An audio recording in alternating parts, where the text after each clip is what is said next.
Ma Bible au quotidien, le verset du jour. Marc chapitre 12, le verset 31, je cite.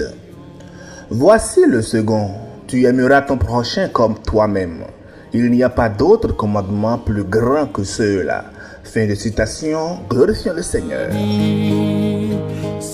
Alléluia, bien-aimés auditeurs et auditrices de notre Seigneur Jésus-Christ. Le verset nous dit, tu aimeras ton prochain comme toi-même. Mais pourquoi Jésus dit cela? Nous sommes ici dans la dernière semaine de la vie terrestre de Jésus.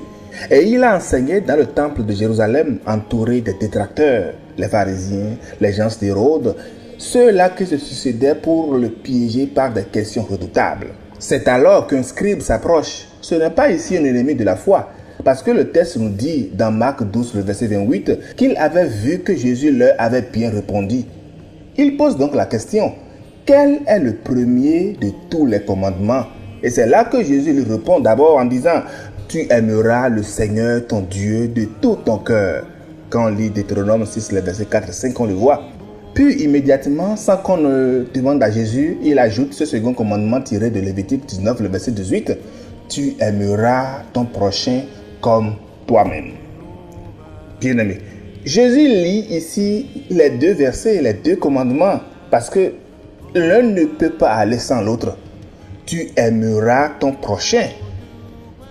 L'amour, l'agapé ici n'est pas un sentiment spontané ni une émotion passagère.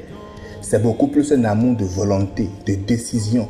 Un amour qui choisit le bien de l'autre, même quand il n'y a rien à y gagner. C'est l'amour de Dieu lui-même qui est réfléchi vers nous, réfléchi vers le prochain. Mais est-ce que nous pratiquons cet amour-là aujourd'hui?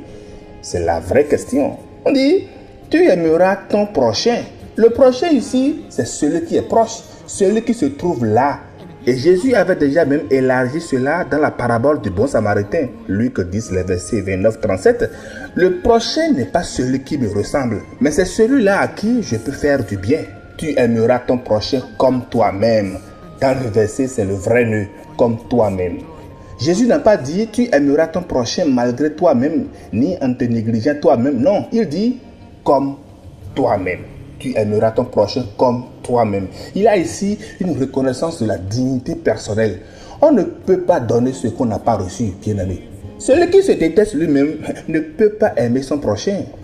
L'amour de soi dont parle Jésus dans notre verset, c'est l'acceptation de sa propre valeur devant Dieu, qui est même le fondement de tout amour que Dieu a envers nous. Est-ce qu'on s'accepte? Est-ce que tu acceptes ton physique? Est-ce que tu acceptes ton intelligence? Est-ce que tu acceptes ton être que tu es toi-même? Parce que si tu ne t'acceptes pas, c'est pas évident que tu acceptes l'autre, n'est-ce pas?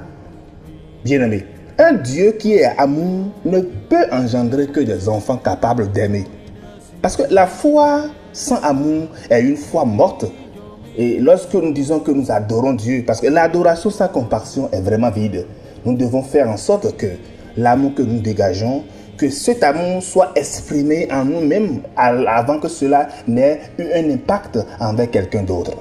Ce que Jésus nous enseigne en ce verset, bien-aimé, c'est que la relation verticale avec Dieu ne peut être authentique que si elle produit une relation horizontale avec les hommes. Je me répète, Jésus nous dit ici que la relation verticale avec Dieu ne peut être authentique que si elle produit une relation horizontale avec les hommes. Vous savez que nous tendons vers la période pascale. La croix elle-même est le symbole de cette double dimension. Le bras vertical, c'est Dieu vers l'homme, et le bras horizontal, c'est l'homme vers son frère. Bien-aimés dans le Seigneur, nous devons nous poser la question de savoir aujourd'hui, mais qui est mon prochain? Ce matin, dans votre foyer, votre conjoint, vos enfants, vos parents, sur votre lieu de travail, votre collègue difficile, ce supérieur-là qui est très exigeant, dans votre quartier, le voisin que vous n'avez pas salué depuis des semaines. L'amour du prochain ne demande pas toujours de grandes choses. Il commence dans le petit, dans le quotidien, dans le regard qu'on pose sur l'autre, non comme un obstacle, mais comme une image de Dieu, ce que Dieu nous recommande. Mais gardons l'équilibre parce que Jésus lui-même nous enseigne à aimer son prochain comme soi-même suppose que nous prenions aussi soin de nous-mêmes, aussi bien spirituellement, émotionnellement et physiquement. Un croyant qui est épuisé, qui est vidé, qui ne se nourrit plus de la parole ni du repos en Dieu, ne peut vraiment pas donner quelque chose de manière durable. Sachons-le et prenons soin de notre âme pour mieux aimer les âmes qui nous entourent. Il n'y a pas d'autre commandement plus grand que ceux-là. Prions ensemble. Jéhovah, Jésus-Christ, Saint-Michel, éternel notre Dieu. En ce début de mois de mars, nous revenons à l'essentiel que tu nous rappelles par la bouche de ton Fils bien-aimé. Apprends-nous, Seigneur, à aimer d'un amour vrai.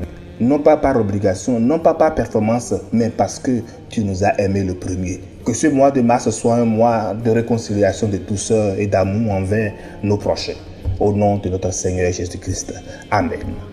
Bonne méditation et agréable journée à toutes et à tous dans la miséricorde de notre Seigneur Jésus-Christ. Alléluia chez vous.